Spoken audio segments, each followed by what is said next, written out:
Minnesota Vikings fans, welcome back to the Purple People Eaters edition of the Living in Loserville podcast. And, that Living in Loserville thing, a lot of people take offense to it.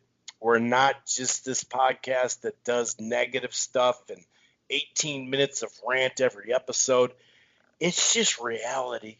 It's just reality, folks. And the sooner you just deal with it, the sooner you can, deal with it, right? Anyway, we are back to talk some purple, some Vikings football, obviously coming off just a heartbreaking loss on the road to Seattle, which is just kind of, they're a divisional opponent, at least according to the NFL. But there's no two, it's just one, and it's always in Seattle. They almost got the frickin' job done. Just heartbreaking. Me and my co-host Aaron were just breaking down probably 8 different things that could have changed the course of this game. And that's what a lot of these games come down to, no doubt about it. So we're going to talk about the good and the bad. I mean, that's the thing, offensively and defensively. You can look at this game and see the good. I mean, there is a whole lot of it, a lot of the positivities, considering it's another loss, and the Vikes are 1-4. Something to kind of keep in mind, not for, we're going to go to the playoffs, but the future of the franchise in this group of guys that we got and what can be added, what can be improved with the young players and whatnot. 3 teams that are unbeaten. We could have beaten, could have, would have, should have, but could have beaten 2 of them. So the schedule was very tough through 5 games, 1-4, like I said, 2-3 easy. You can make the argument 3-2, but hey, that's just an argument. Week 1 and 2, you couldn't. We lost those games. Offense the second week, defense the first week, but there are plenty of positives. Of course, we got to talk about the negatives, but it's an interesting one. It was an interesting one, no doubt about it. If you weren't a fan of either side, you were like, wow, what a fun game, man. Holy momentum switches all over the field and whatnot. Of course, Wilson with the clutch, what was it, 3 or 4 third downs and then 2 fourth downs on that drive, that 4th and 10, man. Ouch. Anyway, so we're going to break the game down. Of course, we're going to look to next week against Atlanta. We are favored to win that game. I feel pretty good about that game. I'm wondering, though, where our guy Delvin Cook is as far as will he be healthy. It is a groin. When you hear hamstring, when you hear groin, when you hear toe or foot, and when it comes to a skilled player, it always kind of makes you go, oh, shit, here we go. But we're going to jump into this and just think. We're not going to have a segment this week. But next week, there's going to be a bye, right? But Gopher football is back too. And so we keep it purple all the way to the end. Then we have a short Gopher segment. So I'm excited for that, just being a Minnesota football fan. And, hey, odds are we're not going to be 1-4. Just kidding. But anyway, yeah, we're going to get to all this good stuff in just a moment.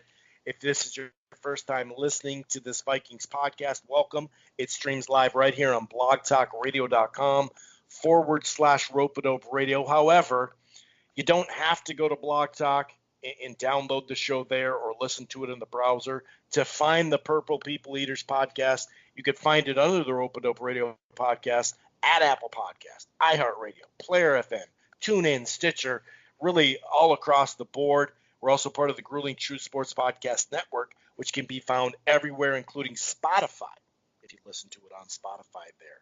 While you're at it, why don't you head on over to thegruelingtruth.com. It's football, basketball, baseball, boxing, everything in between. And one more thing before we start breaking down yet another heartbreaker. I got something for you. If you're thinking about cutting the cord, maybe you have, you're not quite happy. It's called AT&T TV Now. It's live streaming cable. They have the 7-day free trial. There's no annual contract. The plan starts as low as $55 a month. You can stream it anywhere. They have the cloud DVR. Right now, if you sign up, you get a 30-day free trial of HBO Max. Here's another layer real quick. if you get the Max package, it already includes HBO Max plus a one free month, that's what I just said, plus a one free month, I'll just say it like that, of Showtime. That's normally $11 a month. It's called AT&T TV Now, like I said, live streaming cable. Okay. Well, I'm going to go ahead and bring in my co-host, Aaron. And, we talked about before this season, well, not even before the season started, although I guess that would be in April. We talked about how, what do we get? Like, when we get rid of our top four corners, we knew a couple of them were going to leave. But, when we make the Diggs trade and don't improve the offensive line in the process, is this a retooling? We both agreed that it's not a full rebuild because we wouldn't have signed some players. We also have a damn good core. But the retooling now, it really seems evident, and it's kind of just playing out how we expected, except obviously some of these tight games.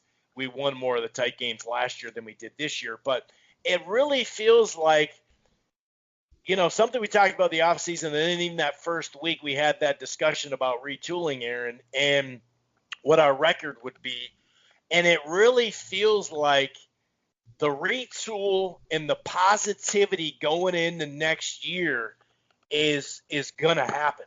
I mean, if you look at the stretch of games we've had and what we have left on the schedule, it feels like in the weirdest way, even if we have 4 or 6 or even, well, especially if we were 8-8 or something like that, the momentum going into next season with the same things that we have to improve, it's really playing out strangely like a complete retool, not a rebuild, but not going for the playoffs per se. Yeah, I mean, I'm coming in hot after you talked me off the ledge with Cousins before the show. And yeah, I mean, it looks like we are headed in a good direction, not only for the rest of this season, but for next season. Some people don't want to win a lot more games because they want to get higher draft picks and so on. And I am not down with that, much, but it's hard to tell somebody to go lose a game. And so I feel like we got a lot of guys on the mend, a lot of guys down who presumably will be back next year. And the defense kind of seems to coalesce a little bit better, as long as everybody stays in place. So we're going to lose a few people, I suppose, to free agency and whatnot. But you could, add a couple more at the draft and free agency as well. So I think, yeah, it's trending forward. It's going to be a rough, rest of this year. But I think, there's a lot of good things coming up with the teams we have on schedule. The Bears, the Lions, haven't seen them yet. So I think we'll get some wins here. Maybe the attitude and the feeling about this team will improve. And just another layer here, Aaron. Do you think that's why they didn't go out and make a guard move or a corner move? Because they kind of knew what they had, and they said, well, dude, we're just going to end up having to do that next year anyway. Why don't we just wait? What are your thoughts on that? Because it's kind of like, I suppose we could just pick up a veteran corner next year, and we could make a trade to get a guard next year with a team that's ready to go, and then we've already weaned out the cornerbacks. Well, I think they were willing to take their lumps at the cornerback position. I think they went into the season thinking that, but they also thought they'd have Hunter. They also thought they'd have Pierce, and they also thought they'd have Barr to kind of help in that transition with the corners. I think maybe they kept Harris around for one more season just to kind of help in that back end because of that. But I think now I'm not so worried about the corner, like getting a veteran corner again, although you were right about this year. I'm more worried about a guard. We draft guys low in the draft. Samia's not working out, and I was on the Samia bandwagon pretty heavily because I just didn't see him playing that terribly last year in the spot duty that he got. He played pretty well, but he's just a train wreck this year, and I can't really put my finger on why, unless he was never that good or last year was smoke and mirrors or something happened in the offseason. Who knows? But he's not playing well at all, yet we keep marching him out there. We got other guards we could try, waiting for Elflein to get back. Who would have thought that we would be pining for Pat Elflein? But here we are in that position. So, yeah, I'm more worried about the guard position and the offensive line in general. Riley Reif's going to have to make a decision at the end of the season. So I think a whole offensive line thing, as it's been for the last 3 or 4 years, really needs to be dealt with again this offseason in a much more serious way. Yeah, definitely. Both guard positions need to be upgraded. However you do it, they got to do it. And we said, well, we got about 5 of them, so let's try another one then. All right, Samia's not working out. I was high on him too. I'm right there with you. I really felt he came from a great system, and he's a big guy, and he's mobile, and all that. I was drinking the Kool-Aid too, and we don't know until he actually gets extended time. But that is a good point. He didn't look lost last year in limited play, but yeah, it's just and you're right about the corners per se for next year. I think it's just then we can just go get one is what I meant. Like if we need one, then we can go get one. And I liked how you added the Harris point too. Like, well, we didn't give him a long-term deal, did we? You know what I mean? We had plenty of time to do it, and we didn't. So there's something there too. So yeah, it's just interesting how that has played out so far. As far as the game though, playing out, it was definitely a game of momentum. Back and forth, not back and forth, one-sided, then one-sided, then one-sided, then one-sided is actually what it was. It's like, whoa, what the hell just happened? So first quarter, looking good offensively and defensively. I noticed the amount of pressure and not just sacks. I think we had 3 in the first half and 4 overall, but the pressure to adjust the pass, to get rid of the ball, or just get a hit on him. That was key, and it's not the easiest thing to do with Wilson. So that's a positive, no doubt about it.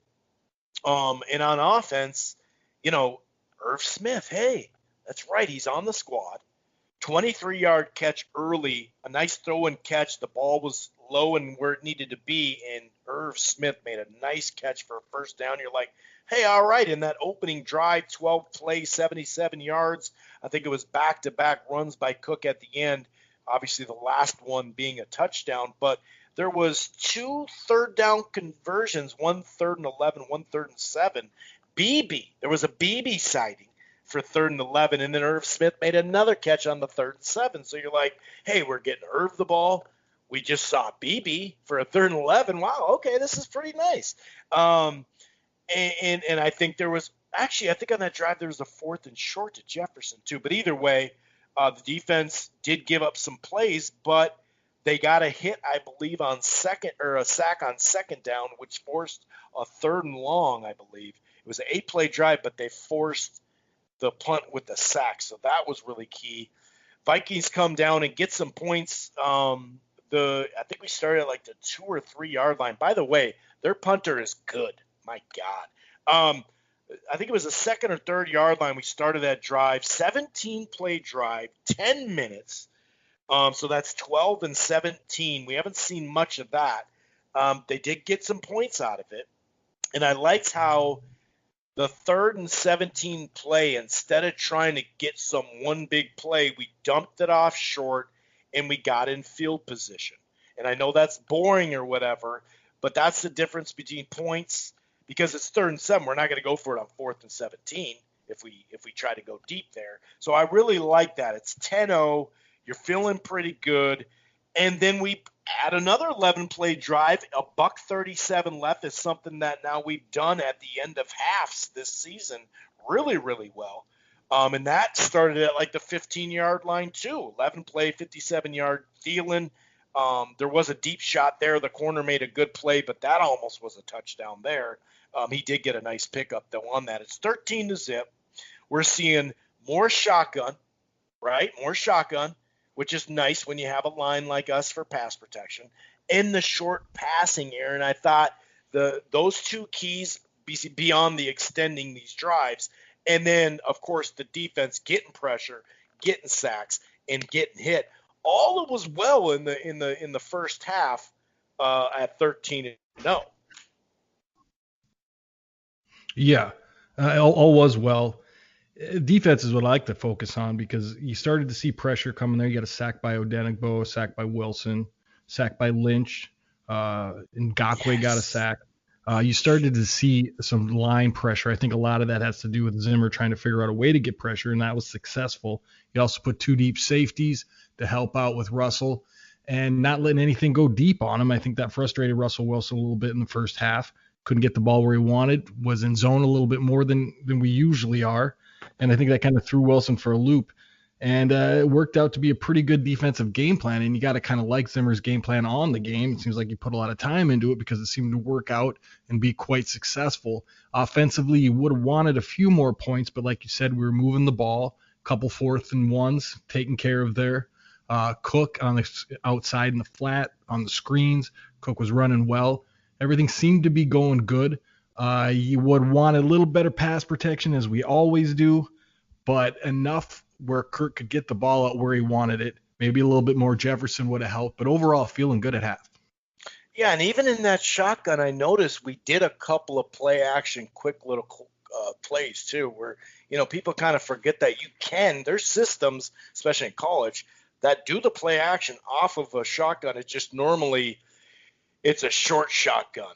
You know what I mean? And it's a different system. But you can still do – I remember the Niners in the 80s in the West Coast system. They would use that. Of course, they had Roger Craig. But, hey, Dalvin Cook's pretty damn good. So I did like what I see out of there. The zone was key. The safety's deep. I do like that. You pointed that out. That made it. You could see they actually went to the shot a couple of times during the broadcast, kind of seeing what Wilson was seeing. And it was like, okay, dude, the combination of pressure and good coverage. Wow. And like you said, scheme. That was nice. Both teams went 3 and out to start the third quarter. Seattle kind of a quick, I think it was like 3 straight completions, a big play in there. And next thing you know, it's 13-7. Okay, no big deal. We get the ball back. Samia got trucked twice, I think, in two separate drives and a penalty in there.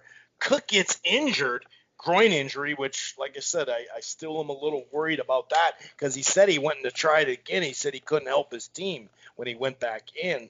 I wouldn't have let him back in, but hey, he's obviously trying to play. But then 2 back-to-back turnovers. Cousins has a fumble on the release. I think it was just 2 completions later. One, I think, was deep, 14-13. And then Cousins with the pick rolling out, which a play that probably would have went pretty far, or at least a first down. But he just floated it a little. Of course, he needed to float it, but he didn't put the right oomph of what it needed. And oomph is the wrong thing. It was more of a finesse pass that he didn't get over the top. It was a mistake, especially on back-to-back turnovers, just giving the short field. Now, I'll say that, A.J. Wright or whatever, he made a hell of a play. He jumped in the air and one-handed it. But still, it's a mistake regardless. If anything, just throw it higher because actually there wasn't a safety sneaking up just yet. So you actually did have some room to overthrow it, and that would have been a better situation there. And then when you make mistakes, whether, like I said, I don't blame the first fumble. I think that's offensive line, but clearly the pick was. And when you make mistakes, they get compounded a lot of times in the NFL, and that's exactly what happened. Like I said, a couple of completions later, it's 14-13. Now all of a sudden, literally one run, 29 yards by Carson. And somehow Harry just lets him run him over. He doesn't even grab his legs, unfortunately. Zimmer did say he was going for the ball or whatever. But next thing you know, it's 21-13 at the 8:02 mark. And now you're like, okay, what the fuck just happened? That's literally 1, 2, 3, 4, 5, 6, 7 plays, and only really one on the defense as far as because they were going to score. It's just a matter of what they were going to score. Only one was just the defense alone giving up a drive. That's tough, 21-13, just like that. Yeah, what the fuck just happened is right. You get the 2 turnovers, and then the defense doesn't do you any favors and gives up touchdowns. Metcalf gets the one to make it 14-13. And then you go ahead and that one run for 29 yards by Carson.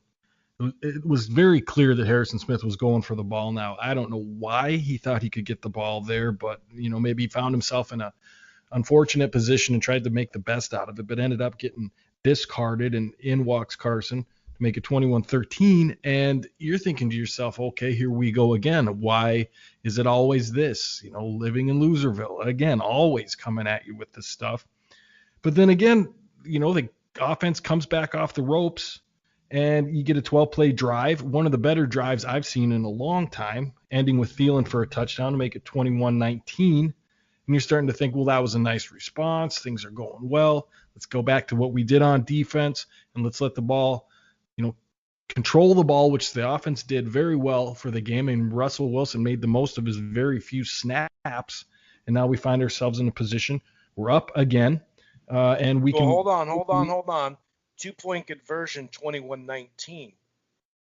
What happened there? We're down 21-19. You go for a 2-point conversion. I'm old school. You go for the 2 points when you need the 2 points. All right, so that's one of these decisions that we'll probably talk about later in the game. I was fine with the 2 points. I know that's what the book says. I don't know. I haven't never seen the book. You go here, you don't go there. With 6 minutes on the clock, you pull up your socks and go for 2. And I don't know all the analytics of that as far as gameplay goes, but I'm kind of in the same boat as you go for it when you need it. But I mean, coaches are getting out there. A lot of people going on 4th down now, a lot of people going for 2 and times when you wouldn't see them with a full house. So, I didn't have a problem with it at the time, and I don't regret it. It would have been nice to make the it. Play call. The play call. I don't agree with going for it. The play call is ridiculous. It was a horrible play call. Just as far as percentages go. And the players that you have, you can't come up. Now, here's the defense to this, is that they would have never saw it coming because we didn't see it coming. A quarterback draw to Kirk Cousins. I mean, that's a surprising play to us, and I'm sure to the Seattle Seahawks. Probably had to do with execution, but I can kind of see where your head's at for calling that play.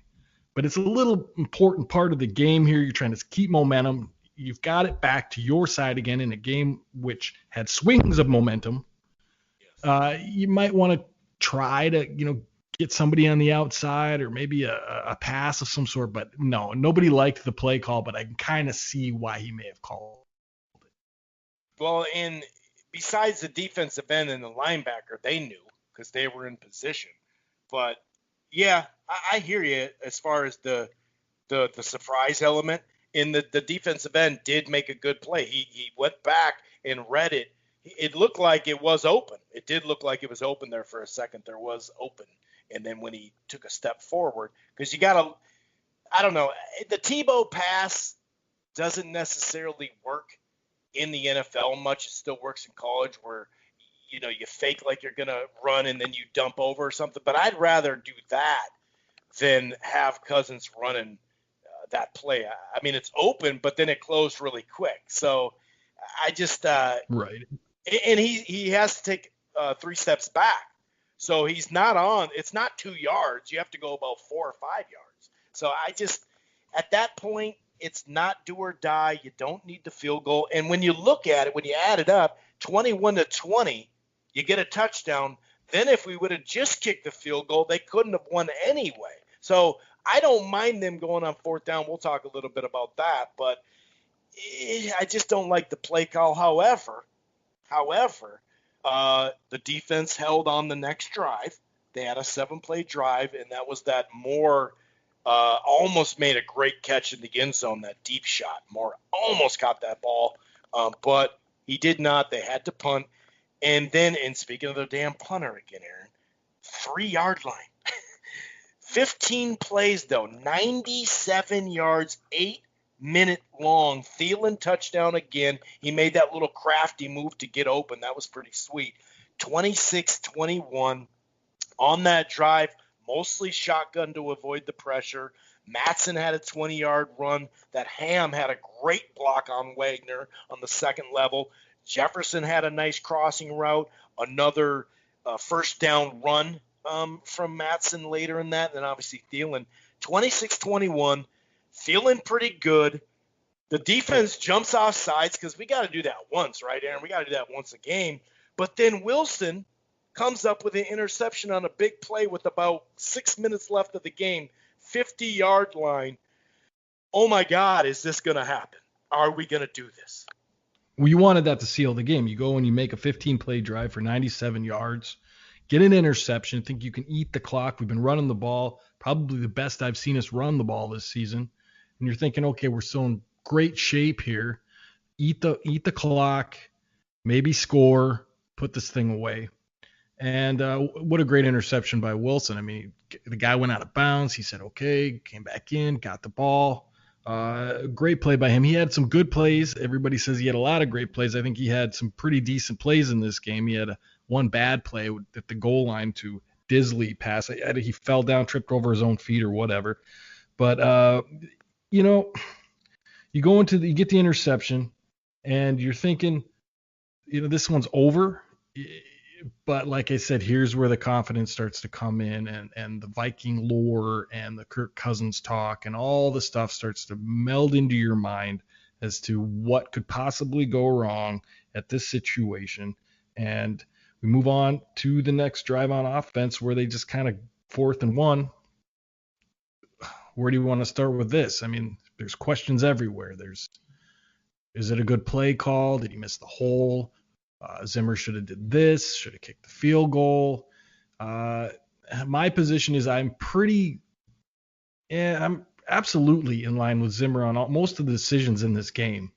I wish they would have worked out, but your take on the run play. I mean, you sent me a text, and I kind of misread what you were trying to say in that text. But as soon as I figured out your point, it's pretty hard to deny a huge hole out to the right. Yeah, I mean, I don't mind the play call whatsoever. Now, if we wouldn't have gone for the 2 and it was a different, we had an extra point, then you go, fuck, you could put this out of reach by 9. Well, maybe I'd think about it, but still, it's Vikings lore, like you said, right? You still got to snap the fucking ball. We missed a goddamn 26-yarder about 4 years ago, right? Against, who are we talking about? Seattle in the playoffs. We could have went to the second round. So I guess I'd be more willing to go for the field goal if we hadn't gone for the 2-point and just gotten the extra point. This year, knock on wood, we're good at extra points, but we've even had struggles with that extra points in the last couple of years. But in that position, knowing that it's still that score, I 100% believe in going for it on 4th and inches. Now, I guess you could say, well, don't run directly behind Samia, But if Samia, there's 2 plays that fucked up there, 2 players. Samia not blocking, good enough, even if a half a second more, probably a couple of milliseconds more, not even a half a second, right? He just holds his guy a little bit more and not literally holding him because he does that too. And he scoots in there. It's a first. Yeah. It's a first down. The game is done because people are like, no, they still had a timeout. Dude, the clock is running when we get the first down. So they'd have to kill the timeout. It's first down still, though. So the game's over. The game is over. We could just knee, So I think it was a great call to go for it. And like you said, I mean, maybe there's one other game that Cook went for 180 this year, but it felt like as a team you're right. We were running the shit out of the ball, dude.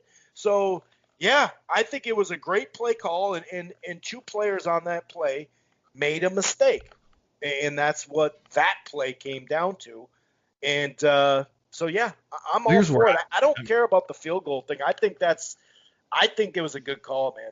You can end the game, whereas you're still not ending the game for sure if you score a field goal, right? Yeah, there it is. You can end the game. Like you said, you've been running the ball well. Madison's been playing really, really well. So you can end this game and not give the ball back to Wilson. All this second guessing from the couch is a little bit tough to take when I think the whole world was like, yeah, go for it. You had gone for it previously. Yeah. You had picked up the 4th downs. You were moving the ball. Everything was going in your direction. I think if you would have kicked the field goal and then Wilson comes back, ties the game up with the 2-point conversion, everybody's going to be screaming at Zimmer for not trying to put the game away. It's 50-50, you say tomato, I say tomato on that. could go either way, and I think Zimmer made the right call at the right time, and I would make that call 100 out of 100 times with the way that game was shaping up. I just don't understand a lot of the Monday morning quarterbacks. Yes, it's a natural thing to do, but in such an obvious, you could do this or you could do that, both add and subtract the same amount of variables. You're going to have to make a decision. You made a decision. They stood behind the decision. It just wasn't executed well. I thought it was a decent play call. Everything was there to win that game, and you make that first down, you win that game. Russell stays on the bench. End of story. I think you do that 100 out of 100 times. I couldn't agree more with you, and I liked how you preferenced it by saying in that moment, in that game, how it was going. Because, of course, 2 years ago when the Bears defense, we couldn't do a fucking thing on them. Sure, now I'm thinking about other stuff, but that wasn't the case. That's not what was and Chris, going on. How many times have we said you need 1 yard? Exactly. 1 yard. And not even, right? We're talking inches, Exactly. We're talking feet. We've said this for the all time that we've done this podcast. When it comes down to that 1 yard to win a game or to maybe extend it or do whatever in situations like that, you get the feel of the game, you understand it. And I think everybody would have been throwing their hats if they would have tried to kick that field goal because, one, Dan Bailey is not 100% in field goals. All right? We've had problems with kickers. This is the Minnesota Vikings. Okay? So even just line up. Exactly. Even the fucking line up and automatically make a field goal is preposterous. You go for it. You try to win the game. Yeah, I'd like to see the percentage analytically of those 4th and inches in kicking a field goal over the last 10 years or something like that. But it was freaking heartbreaking. 39.28. Talk about field position. Talk about rushing first downs. 12 of them, Aaron. They were 0 of 7 on third down. We had a lot of third downs. We were 6 of 14, but 0 of 7. But then they were 2 of 2 in the key 4th downs, and both of them came on the last drive. And it felt like, yeah, this is going to happen. I don't care if it's a 6 fucking yard line. It's going to fucking happen. But I did get my hopes up minorly. One, because of the pressure I was seeing. They were like, fuck it, dude, we're going to blitz, And I thought, yep, let's do it because it's Wilson, dude. You got to do something. He's going to pick you apart. And 2, that once the 4th and 10 play happened, though, I knew it was a wrap. I understand where they're at on the field. I understand they wore it all the way down to 4th down and goal and for the game and all that. But once they didn't get that 4th and 10, it was a wrap. Take us through that play with the young corner who was in prime position and probably learned a lot. Unfortunately, we were watching the game going, what the fuck? But he probably can take that with him. Yeah, but before I do that, let's go back to the first play of that drive. Russell breaks off like 25 yards on the ground there. That, I think, was almost a bigger play than that 4th and 10. You pick that up, you're in the shadow of your own goal, and this defense has a tendency to give up the middle runs to quarterbacks. Particularly Russell knows exactly what to do in that position, and he did it. And I was like, there goes a couple minutes. You're going to have a hard time recovering from that play. Now, to go on to Dantzler in the 4th and 10, my position is that Dantzler underestimated DK Metcalf. I think he thought that ball was too high and he was setting up for an interception. And you look at him in the replay, it's the only thing that makes sense. He was actually had his hands out like he was getting ready to catch the ball. He just didn't know that DK Metcalf is a freak athlete and can get up there and get it. There's not many players in this league that can go up and make that. So, yeah, Dantzler probably should have played the body and not the ball, but I think he made a judgment call and just kind of picked the wrong one, rookie corner.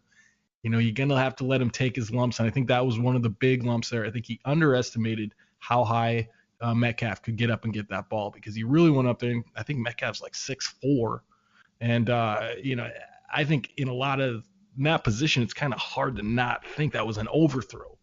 But Russell didn't think it was an overthrow. How's he going to get it? If it's too high, how's he going to get it? Because the ball was kind of arcing to where if Metcalf didn't get that ball, it would have fell right into Dantzler's hands because he set himself up for it. Does that make sense? Sure, I see what you're saying. I think he just made a bad rookie judgment call, and I hope that he learns from it. And the key thing is he was in position, and that's half the battle, right? Being in position, or more than half the battle, right? Really. But yeah, after that, once he got the 4th and 10, I knew it was writing on the wall. Even though it did come down to the 4th down again, but I knew it was writing on the wall.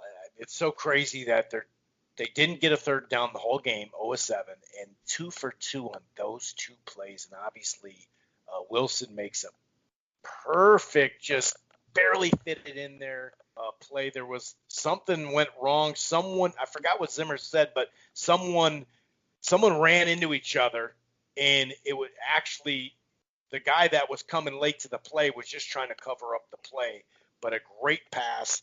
And talk about the defensive end who probably could have, not about sacking him because it's hard to sack him, but he could have made that play even harder on Wilson. And that's just those little things that you watch the replay and go, oh my God. Well, you're right. I mean, you said it's hard to sack Wilson, right? So you got to be tentative when you rush him. And what I think happened probably was you saw the defense was set up. I actually watched JT O'Sullivan kind of broke down that play. And you had on the other side, you had little guy from Kansas State coming from that side, Tyler Lockett. And he was coming on a crosser, and Metcalf was coming on the other crosser. And you had Dantzler back dealing with Lockett. But then Lockett came across, and he switched off at about the center of that play in the middle of the field in the end zone. He switched off to cover Lockett, and Metcalf kind of kept going, which forced Harris to come down and cover him, which was a little too late.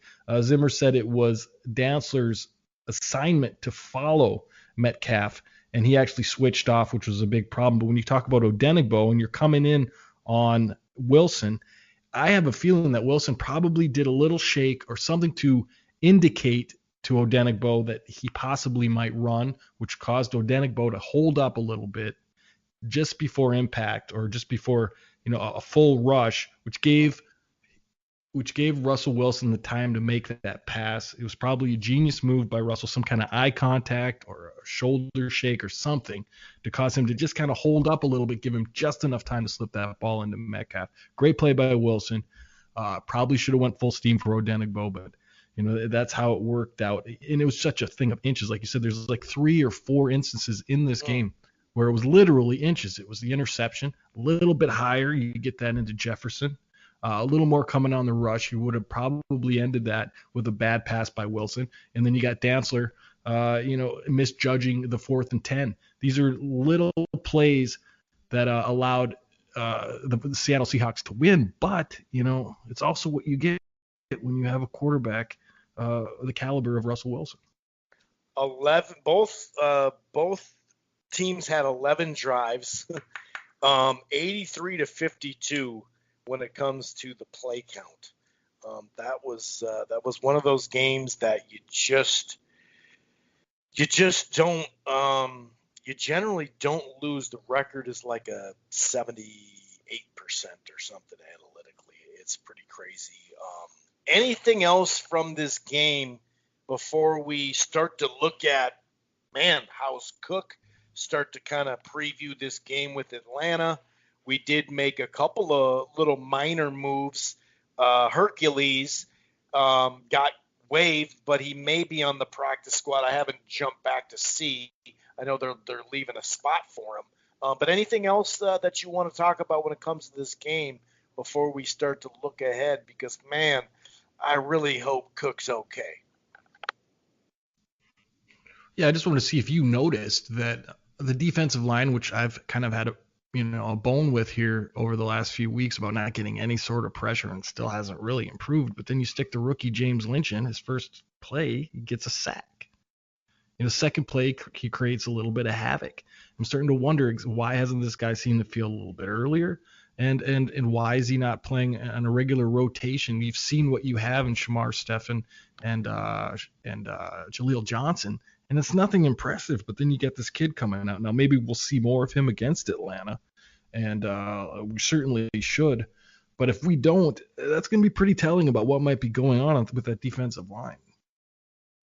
Yeah, I mean, that was it was nice to see. Like, and maybe he's been showing something in practice, but also showing some negatives, and that's why he didn't get, on the field or whatever. But if he's not in the rotation, why not? I mean, it doesn't make any sense. Just like we're saying, hey, if you got 5 guards, then go to the next one. Like, there's a guy that has more playing time than Samia. Well, here's a play we've gotten. I like how you put that. We've already seen what we got. Why don't we see what we got with these youngsters? So I really hope that does happen, because I think that is, just depth in general, or another guy to put next to Pierce. It's really all about next year in many ways, even though, like, we both think we think this is a good enough team not to only win 4 games. Yeah, and this game with Atlanta coming up, is this like a quote unquote trap game? I mean, I know we're 1-4, so that's kind of a preposterous assumption. But a lot of people think we're going to easily win this one, but we don't know Cook. I mean, he's probably out until Green Bay at the earliest, so that's 2 weeks. Madison can handle the rock. We still have problems in pass protection. And, I think running the ball, to me, is pretty effective, but pass protection is just no way. And so, it's a home game, Chris, and, it's hard to really get behind anything on this team, because we just don't know how players are going to perform. The mainstays, Thielen, Bradbury's been pretty good. Reef has played his best season so far, which is kind of shocking. And it's hard to tell what you're going to get. Fire lit under his ass or something. Like, hey, we're going to cut your money. Really? Oh, shit. Okay, my bad. He's playing great. And at least it's a home game. And like you said, after Atlanta in the bye and Green Bay, things really started to lighten up. But, back to this Atlanta game. Yeah, and I agree with you as far as we probably won't see him. Hopefully, we see Cook November 1st when we play Green Bay, because I do kind of feel like, hey, I mean, we are 1-4. We know that there have been tight games and all, and we know we've played 3 undefeated teams, and all that's great, but especially now that we've signed him to a long-term deal, there's no point in, yeah, he's not the same, but you're right. The backup is good, and Boone's pretty good too. And right now they're run blocking, besides Samia, they're run blocking pretty damn well. Delvin Cook questionable, no surprise there. Looking at the injury report, C.J. Ham questionable, Jaleel Johnson questionable. Oh, well, okay, we may see more of our guy here. Garrett Bradbury is questionable, although I think he's going to be okay. I did see some tweets lately from some local media talking about it, but it's Wednesday, so who really knows about that? The over-under set at 54.5. The Vikings are a 4-point favorite. After all, Atlanta hasn't won a game, and their coach is gone now. Let's see. They played Carolina 23-16, got pretty much handled by Green Bay, lost a really close game they should have won against the Bears 30-26, lost 40-39 to the Cowboys, and 38-25 in a game that felt closer. There was a canceled game for them too. So they've been in some close games, all losses. Man, I really hope that they don't, all of a sudden get the feeling. What do they got out? They actually have Jared out at D tackle. He's pretty good. Neal, the safety, he's pretty good. Fowler, another. Okay, so their defensive line is a little banged up with 3 questionables, and I know 2 of them do have, a fair amount of playing time.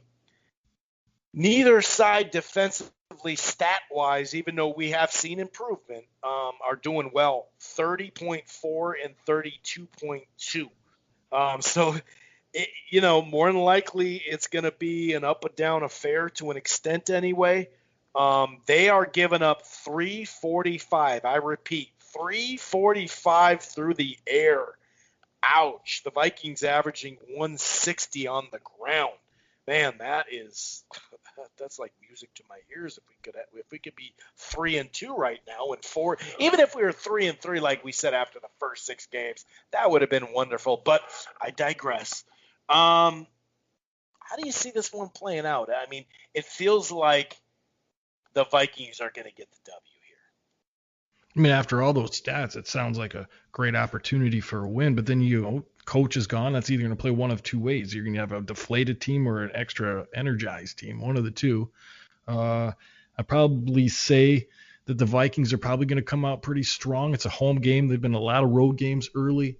So I like the Vikings to win this game. I don't think it's going to be a walk in the park, though. I think it's probably going to be a lot of twists and turns. Come to think of it, we probably are Atlanta's Seattle. You know what I mean? Like we've had their number the last few years when we played them, and I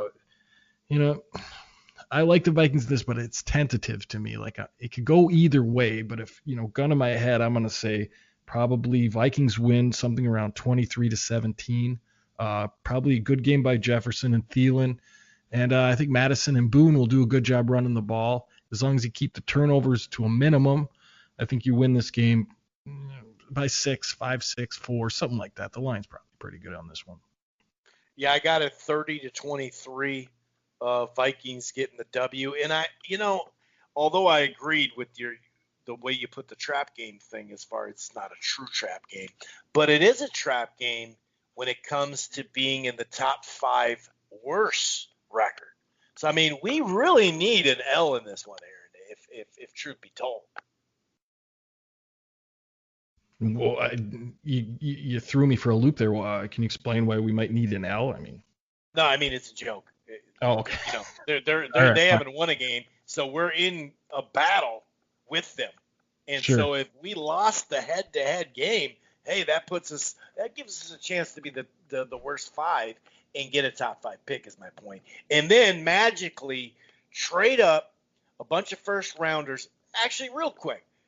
Okay. Well, you know what? That's a different discussion that we'll save. And it does feel like we've already put a couple of these topics on the back burner because it does feel like we're going to need some segments down the stretch of this season to give people content, to give people something to think about that's important for next year. So I'll stop at this little metaphor of being top 5 and how much are you willing to give away of the future to get the number 1 pick. But we'll save that because it is kind of late in the show. But yeah, that was just a joke. It was hey, let's lose these games. This is a key game to lose because hey, they got 0 wins.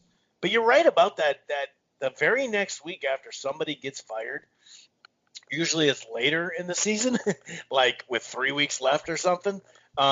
It can go it's either a train wreck or they fucking stand up and win a game out of nowhere and then go back to sucking. So that's got to play into it too.